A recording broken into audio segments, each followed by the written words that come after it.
Hi hello ನಮಸ್ಕಾರ ಸ್ನೇಹಿತರ. ಇಲ್ಲಿ ಭಾರ್ಗವಿ ಗಂಡ ಅರ್ಜುನ್ ಮೇಲೆ ದಾಳಿ ಮಾಡಿರೋ ಗಾಯತ್ರಿ ದೇವಿಯ ಕತೆ ಮುಗಿಸುವುದಕ್ಕೆ ಭಾರ್ಗವಿ ಮುಂದಾಗ್ತಿದ್ದಾರೆ. ಹಾಗಾದ್ರೆ ಏನಾಯ್ತು, ಏನ್ ಕತೆ, ಇದು ಎಲ್ಲವನ್ನ ಕೂಡ ತಿಳ್ಕೋಬೇಕು ಅಂದ್ರೆ ಈಗಲೇ ನಮ್ಮ ಈ ಚಾನಲ್ನ ಸಬ್ಸ್ಕ್ರೈಬ್ ಮಾಡಿ. ಹಾಗೆ ಈ ಒಂದು ವಿಡಿಯೋವನ್ನ ಪೂರ್ತಿಯಾಗಿ ನೋಡುವುದನ್ನ ಯಾವುದೇ ಕಾರಣಕ್ಕೂ ಕೂಡ ಮರಿಬೇಡಿ. ಇಲ್ಲಿ ಭಾರ್ಗವಿ ಗಾಯತ್ರಿ ದೇವಿಯ ಆಟಕ್ಕೆ ಫುಲ್ ಸ್ಟಾಪ್ ಇಡುವುದಕ್ಕೆ ಏನೆಲ್ಲ ಮಾಡಬೇಕು ಎಲ್ಲವನ್ನ ಕೂಡ ತಯಾರಿ ಮಾಡ್ತದಾಳೆ. ಎಲ್ಲ ಸಾಕ್ಷಿಯನ್ನ ಕೂಡ ಕಲೆ ಹಾಕ್ತದಾಳೆ. ಇದರ ನಡುವೆ ನವಮಿ ಟ್ರಸ್ಟ್ಗೆ ಸೇರಿದಂತ ಒಬ್ಬ ವ್ಯಕ್ತಿ ಭಾರ್ಗವಿಗೆ ಮೆಸೇಜ್ ಮಾಡ್ತಾರೆ, ನಿಮ್ಗೆ ನಾನು ಹೆಲ್ಪ್ ಮಾಡೋಕೆ ರೆಡಿ ಇದ್ದೀನಿ ಅಂತ. ಹಾಗಾಗಿ ಅವರನ್ನ ಭೇಟಿ ಮಾಡಬೇಕು ಅಂತ ಭಾರ್ಗವಿ ಅನ್ಕೋತಾಳೆ. ಅದೇ ಇನ್ಫಾರ್ಮೇಶನ್ ಅರ್ಜುನ್ಗೂ ಕೂಡ ಸಿಗುತ್ತೆ. ಅರ್ಜುನ್ಗೂ ಕೂಡ ಭೇಟಿ ಮಾಡೋದಕ್ಕೆ ಅಂತ ಹೇಳಿ ಹೋಗ್ತಾರೆ. ಆ ಒಂದು ಸಮಯದಲ್ಲಿ ಗಾಯತ್ರಿ ದೇವಿಗೂ ಕೂಡ ವಿಷಯ ಗೊತ್ತಾಗಿದೆ. ತನ್ನ ರೌಡಿಗಳನ್ನ ಅರ್ಜುನ್ ಹಿಂದೆ ಬಿಟ್ಟಿದ್ದಾರೆ. ಇತ್ತ ಕಡೆ ಅರ್ಜುನ್ ಬಂದಿದ್ದ ಅಲ್ಲಿ ಯಾರು ಕೂಡ ಕಾಣಿಸ್ತಿರುವುದಿಲ್ಲ. ಏನಪ್ಪಾ ಇದು, ಅವರು ನನಗೆ ಮೆಸೇಜ್ ಮಾಡಿ ಇಲ್ಲೇ ಬರ್ತೀನಿ ಅಂತ ಹೇಳಿದ್ರಲ್ಲ, ಇದೇ ಲೊಕೇಶನ್ ಅಲ್ವಾ, ಆದ್ರೆ ಇವರು ಇಲ್ಲಿ ಕಾಣಿಸ್ತಾನೆ ಇಲ್ವಲ್ಲ ಅಂತ ಹೇಳಿ ಅರ್ಜುನ್ ಯೋಚನೆ ಮಾಡಿ ಹಿಂದಕ್ಕೆ ತಿರುಗ್ತಾರೆ. ರೌಡಿಗಳು ಬರ್ತಿರೋದನ್ನ ನೋಡ್ತಾರೆ. ಇಲ್ಲ, ಇವ್ರು ಬರೋಕ್ಕಿಂತ ನಾನೇ ಹೋಗಿ ಅವರನ್ನ ಭೇಟಿ ಮಾಡೋದು ಒಳ್ಳೇದು ಅಂತ ಹೇಳಿದ್ದೆ. ಅರ್ಜುನ್ ಅಲ್ಲಿಂದ ಹೊರಟ್ಬಿಡ್ತಾರೆ. ನಂತರ ರೌಡಿಗಳು ಬಂದು ಎಲ್ಲಾ ಕಡೆ ಹುಡುಕ್ತಾರೆ, ಯಾವುದೇ ವ್ಯಕ್ತಿ ಕಾಣಿಸೋದಿಲ್ಲ. ಆಗ ಗಾಯತ್ರಿ ದೇವಿಗೆ ಕರೆ ಮಾಡ್ತಾರೆ. ಮೇಡಮ್, ನೀವು ಹೇಳಿದಂತ ಇನ್ಫಾರ್ಮರ್ ಯಾರು ಕೂಡ ಇಲ್ಲಿ ಕಾಣಿಸ್ತಿಲ್ಲ. ಅರ್ಜುನ್ ಇದ್ದ, ಅವನ ಕಥೆಯನ್ನ ಮುಗಿಸ್ಬಿಡೋದಾ ಅಂತ ಕೇಳ್ತಾರ. ನಾನ್ ನಿಮ್ಮನ್ನ ಅಲ್ಲಿ ಕಳ್ಸಿರೋದು ಇನ್ಫಾರ್ಮರ್ನ ಹುಡುಕ್ಬೇಕು ಅನ್ನೋ ಕಾರಣಕ್ಕೆ. ಅರ್ಜುನ ಕತೆ ಮುಗಿಸ್ಬೇಕು ಅಂತಲ್ಲ. ಮೊದಲು ಅರ್ಜುನ್ ಭೇಟಿ ಮಾಡೋಕ್ಕೂ ಮುನ್ನ ನೀವು ಇನ್ಫಾರ್ಮರ್ ಅನ್ನ ಹುಡುಕ್ಬೇಕಾಗತ್ತೆ. ಅಲ್ಲೇ ಸುತ್ತಮುತ್ತ ಇರ್ತಾರೆ, ಹುಡುಕಿ ಅವನನ್ನ ಎಳ್ಕೊಂಡು ಬನ್ನಿ. ಆದ್ರೆ ಯಾವುದೇ ಕಾರಣಕ್ಕೂ ಅರ್ಜುನ್ಗೆ ಈ ವಿಷಯ ಗೊತ್ತಾಗಬಾರ್ದು, ಇನ್ಫಾರ್ಮರ್ ಅವನ ಕೈಗೆ ಸಿಗಬಾರ್ದು ಅಂತ ಗಾಯತ್ರಿ ದೇವಿ ಹೇಳ್ತಾರ. ತದನಂತರ ಭಾರ್ಗವಿ ಇಲ್ಲಿ ನಿರ್ಮಲಾ ಪಾಟೀಲ್ ಅವರ ಜೀವ ಉಳಿಸೋ ಕೆಲಸಕ್ಕೆ ಮುಂದಾಗಿದ್ದಾಳೆ. ಯಾಕಂದ್ರೆ ಇಲ್ಲಿ ಬೃಂದ ಮಾಡಿದಂತ ಕುತಂತ್ರಕ್ಕೆ ಇಲ್ಲಿ ನಿರ್ಮಲ್ ಅವರ ಜೀವನೇ ಹೊರಟೋಗ್ಬೇಕಾಗಿತ್ತು. ಆ ಒಂದು ಸಮಯದಲ್ಲಿ ಭಾರ್ಗವಿ ಹೋಗಿ ಕಾಪಾಡ್ತಾರ. ಆದ್ರೆ ಅವ್ರಿಗೆ ಅದು ತಿರುಗುಬಾಣವಾಗತ್ತ. ಇಲ್ಲಿ ಬೃಂದ ಬಂದಿದ್ದೆ ಅತ್ತೆಯನ್ನ ಭಾರ್ಗವಿ ವಿರುದ್ಧ ಎತ್ಕಡ್ತಾರೆ. ನಿರ್ಮಲ್ ಅವರು ಕೂಡ ತನ್ನ ಗಂಡ ಜೈಲಿಂದ ಹೊರಗಡೆ ಬರಬಾರ್ದು ಅನ್ನೋ ಕಾರಣಕ್ಕೇನೆ ಇವಳು ನನ್ನನ್ನ ಪೂಜೆ ಮಾಡೋಕೆ ಬಿಡ್ಲಿಲ್ಲ ಅಂತ ಹೇಳಿ ತಪ್ಪು ತಿಳ್ಕೊತಾರೆ. ಇಲ್ಲಿ ಭಾರ್ಗವಿ ತನ್ನ ಯಾಕೆ ರೀತಿ ಮಾಡಿದೆ ಅನ್ನೋದನ್ನ ಎಕ್ಸ್ಪ್ಲೇನ್ ಮಾಡೋಕೆ ಮುಂದಾಗ್ತಾಳೆ. ಆದ್ರೂ ಕೂಡ ಇಲ್ಲಿ ನಿರ್ಮಲಾ ಪಾಟೀಲ್ ಅವರು ಅವ್ರ ಮಾತನ್ನ ಕೇಳೋದೇ ಇಲ್ಲ. ಯಾಕಂದ್ರೆ ಬೃಂದ ಮಾಡಿದಂತ ಪಿತೂರಿ ಅಷ್ಟು ಮಟ್ಟಿಗಿರತ್ತ. ನಂತರ ಇಲ್ಲಿ ಬೃಂದ ಭಾರ್ಗವಿಗೆ ಒಂದು ಸನ್ನೆ ಮಾಡೇನೆ ಹೋಗ್ತಾರೆ. ಭಾರ್ಗವಿಗೆ ಗೊತ್ತಾಗತ್ತೆ ಇದೆಲ್ಲ ಬೃಂದ ಪಿತೂರಿ ಅಂತಾನ. ತದನಂತರ ಇಲ್ಲಿ ಭಾರ್ಗವಿ ತನ್ನ ಮಾವನ್ಗೋಸ್ಕರ ವೇಟ್ ಮಾಡ್ತಿದ್ದಾರೆ. ಅದನ್ನ ನೋಡ್ತಂತ ಗಾಯತ್ರಿ ದೇವಿ, ಏನ್ ಭಾರ್ಗವಿ, ಯಾರಿಗೋಸ್ಕರ ಇಷ್ಟು ಚಡಪಡಿಸ್ತಾ ಇದ್ಯಾ, ಆ ಕಡೆ ಈ ಕಡೆ ಓಡಾಡ್ತಾ ಇದ್ಯಾ, ನೋಡು ಭಾರ್ಗವಿ, ಮನೆಗೆ ಬಂದಾಗ ನನ್ನನ್ನ ನೀನ್ ಬಿಟ್ರೆ ಬೇರೆ ಯಾರು ಕೂಡ ಮಾತಾಡಿಸ್ತಾನೆ ಇರ್ಲಿಲ್ಲ, ಈಗ ನೀನು ಕೂಡ ನನ್ನ ಜೊತೆ ಮಾತಾಡಿಸ್ತಿಲ್ಲ, ಎಷ್ಟು ಬೇಜಾರ ಆಗ್ತದೆ ಗೊತ್ತಾ ನನಗೆ ಅಂತ ಹೇಳ್ತಿದ್ದಾರೆ. ಜೊತೆಗೆ ನಿನ್ಗೆ ಅಷ್ಟು ಮಾತಾಡ್ಬೇಕು ಅಂತ ಹೇಳಿದ್ರೆ ಇನ್ ಸ್ವಲ್ಪ ದಿನ ಕಾಯಿ ಜೈಲ್ಗೆ ಹೋಗ್ತೀಯ, ಅಲ್ಲಿ ಎಷ್ಟು ಬೇಕಿದ್ರು ಯಾರ ಜೊತೆ ಬೇಕಿದ್ರು ಮಾತಾಡುವಂತ ಅಂತ ಹೇಳಿ ಭಾರ್ಗವಿ ತಿಳಿಸ್ತಾರ.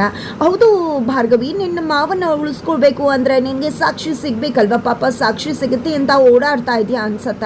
ಆದ್ರೆ ಸಾಕ್ಷಿ ನಿನ್ಗೂ ಸಿಗೋದಿಲ್ಲ, ನನಗೂ ಸಿಗೋದಿಲ್ಲ. ಯಾಕಂದ್ರೆ ಸಾಕ್ಷಿನೇ ಇಲ್ವಲ್ಲ. ನಾನು ಕೂಡ ಅನ್ಕೊಂಡೆ ಯಾರಪ್ಪ ಅದು ನನ್ನ ಟ್ರಸ್ಟಿನ ಮುಖಾಂತರನೇ ನನ್ನ ವಿರುದ್ಧನೇ ಸಾಕ್ಷಿ ಹೇಳೋಕೆ ಬರ್ತಿರೋದು ಅಂತ. ಆದ್ರೆ ನಂತರ ಗೊತ್ತಾಯ್ತು ಅದು ಎಲ್ಲವೂ ಕೂಡ ನಿಂದೆ ಕುತಂತ್ರ, ನಿಂದೆ ಪಿತೂರಿ, ನನ್ನನ್ನ ಟ್ರಾಪ್ ಮಾಡೋಕೆ ನೋಡಿದ್ದು ಅಂತ ಹೇಳ್ತಿದ್ದಾಗನೇ ಈ ಕಡೆ ಶ್ರೀಮಂತಪ್ಪ ಅಲ್ಲಿಗೆ ಬರ್ತಾರೆ. ಬಂದಿದ್ದೆ ಈ ಕಡೆ ಶ್ರೀಮಂತಪ್ಪ ಏನೋ ಆಯ್ತು ಅಂದಾಗ ನೀನು ಹೇಳ್ದಾಗೆ ಮಾಡಿದೆ ಭಾರ್ಗವಿ ಅಂತ ಹೇಳಿ ಹೇಳ್ತಾರೆ. ನೀನು ಹೇಳ್ದಾಗೆ ಆ ಇನ್ಫಾರ್ಮರ್ ಅನ್ನ ಭೇಟಿ ಕೂಡ ಮಾಡಿದೆ ಅಂದ ತಕ್ಷಣ ಗಾಯತ್ರಿ ದೇವಿ ಶಾಕ್ ಆಗ್ತಿದ್ದಾರೆ. ಅದೇ ಸಮಯಕ್ಕೆ ಅರ್ಜುನ್ ಕೂಡ ಬರ್ತಾರೆ. ಮಾವ, ನಾನು ಇನ್ಫಾರ್ಮರ್ನ ಭೇಟಿ ಮಾಡ್ಲಿಕ್ಕೆ ಆಗ್ಲಿಲ್ಲ, ಯಾಕಂದ್ರೆ ಅವರು ಡೈರೆಕ್ಟ್ ಆಗಿ ಕೋರ್ಟಿಗೆ ಬಂದ ಸಾಕ್ಷಿ ಹೇಳ್ತೀನಿ ಅಂತ ಹೇಳಿದ್ರು ಅನ್ನೋ ಮಾತನ್ನ ತಿಳಿಸಿದ್ದೆ. ನಿಮ್ ಜೊತೆ ನಾನು ಹೊರಗಡೆ ಮಾತನಾಡ್ತೀನಿ ಬನ್ನಿ, ಇಲ್ಲಿ ಬೇಡ ಅಂತ ಕರ್ಕೊಂಡು ಹೋಗ್ತಿದ್ದಾರೆ. ಇತ್ತ ಕಡೆ ಗಾಯತ್ರಿ ದೇವಿ ನಿಂತಲ್ಲೇ ನಡುಗಿ ಹೋಗ್ತಿದ್ದಾರೆ, ಸಿಟ್ಟು ಹೇಳ್ತಿದ್ದಾರೆ. ಏನದು, ನನಗೆ ಇನ್ಫಾರ್ಮರ್ ಸಿಗ್ಲಿಲ್ಲ, ಬಟ್ ಇವ್ರಿಗೆ ಇನ್ಫಾರ್ಮರ್ ಸಿಕ್ಕಿದ್ರ ಅಂತ. ಬಿಕಾಸ್ ಇಲ್ಲಿ ಭಾರ್ಗವಿ ಗಾಯತ್ರಿ ದೇವಿ ಎಂತವ್ರು ಅಂತ ಗೊತ್ತಿದ್ದೇನೆ ಹಿಂದೆನೆ ಬೇರೊಂದು ಪ್ಲಾನ್ ಅನ್ನ ರೆಡಿ ಮಾಡ್ಕೊಂಡಿದ್ಲು. ಯಾವಾಗ ಇನ್ಫಾರ್ಮರ್ ಅನ್ನ ಭೇಟಿ ಮಾಡಬೇಕು ಅಂತ ಶ್ರೀಮಂತಪ್ಪ ಹತ್ರ ಭಾರ್ಗವಿ ಹೇಳಿದ್ಲು, ಆ ಕ್ಷಣನೇ ಅವಳಿಗೆ ಗೊತ್ತಾಯ್ತು ಗಾಯತ್ರಿ ದೇವಿಗೂ ಈ ವಿಷಯ ತಿಳಿದಿರತ್ತೆ ಅಂತ. ಅರ್ಜುನ್ಗೂ ಕೂಡ ಈ ವಿಷಯ ಗೊತ್ತಿರೋದ್ರಿಂದ ಅವರು ಭೇಟಿ ಮಾಡೋಕೆ ಹೋಗ್ಬೇಕಾದ್ರೆ ಗಾಯತ್ರಿ ದೇವಿ ತನ್ನ ಕಡೆಯವರನ್ನ ಬಿಟ್ಟು ಅರ್ಜುನನ್ನ ಟ್ರ್ಯಾಪ್ ಮಾಡಿಸ್ತಾರೆ ಅಂತ ಕೂಡ ಗೊತ್ತಿತ್ತು. ಅದೇ ಕಾರಣಕ್ಕೆ ಶ್ರೀಮಂತಪ್ಪನ ಅವ್ರಿಗೂ ಮುನ್ನಾನೆ ಕಳಿಸಿ ಆ ಇನ್ಫಾರ್ಮರ್ನ ಸೇಫ್ ಮಾಡಿದ್ಲು ಭಾರ್ಗವಿ. ತದನಂತರ ಈ ಕಡೆ ಭಾರ್ಗವಿ ಕಾಲ್ ಮೇಲೆ ಕಾಲ ಹಾಕೊಂಡಿದ್ದೆ. ಏನ್ ಗಂಗಾ, ಏನ್ ಮೆರಿತಾ ಇದ್ದೆ, ಇನ್ನು ಮುಂದೆ ಮೆರೆಯೋದಕ್ಕೆ ಯಾವುದೇ ರೀತಿಯ ಚಾನ್ಸ್ ಇರುವುದಿಲ್ಲ, ನಿನ್ನ ಪಾಪದ ಕೂಡ ತುಂಬಿದೆ. ಇನ್ನು ನನ್ನ ಅಪ್ಪ ಎಷ್ಟು ಜನರನ್ನ ಅಮಾಯಕರನ್ನ ಬಲಿ ತಗೊಂಡಿದ್ಯಾ, ಅಂಥದ್ರಲ್ಲಿ ಈಗ ನನ್ನ ಮಾವ JPಯನ್ನ ಬಲಿ ತಗೊಳ್ಳೋದಕ್ಕೆ ಮುಂದಾಗ್ತಿದ್ಯಾ.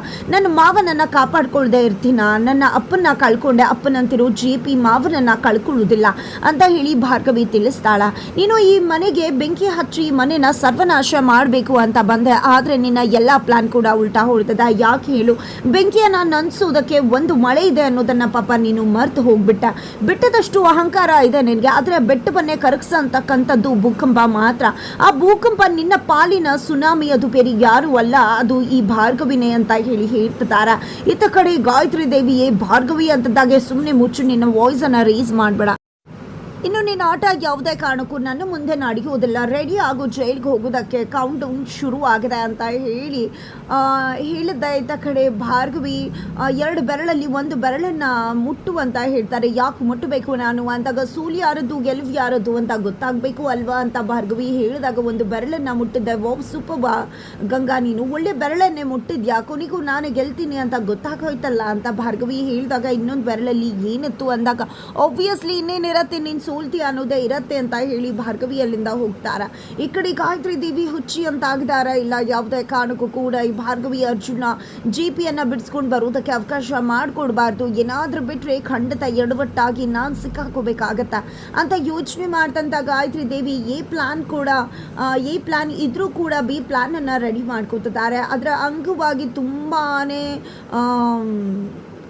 ಒಂದು ಸೆನ್ಸಿಟಿವ್ ವಿಷಯವಾಗಿ ಕೆಲಸ ಮಾಡ್ತಿದ್ದಾರೆ ಇಲ್ಲಿ ಗಾಯತ್ರಿ ದೇವಿ. ಒಂಚೂರು ಎಡವಟ್ಟಾದರೂ ಗಾಯತ್ರಿ ದೇವಿಗೂ ಕೂಡ ಆಪತ್ತಿತ್ತು.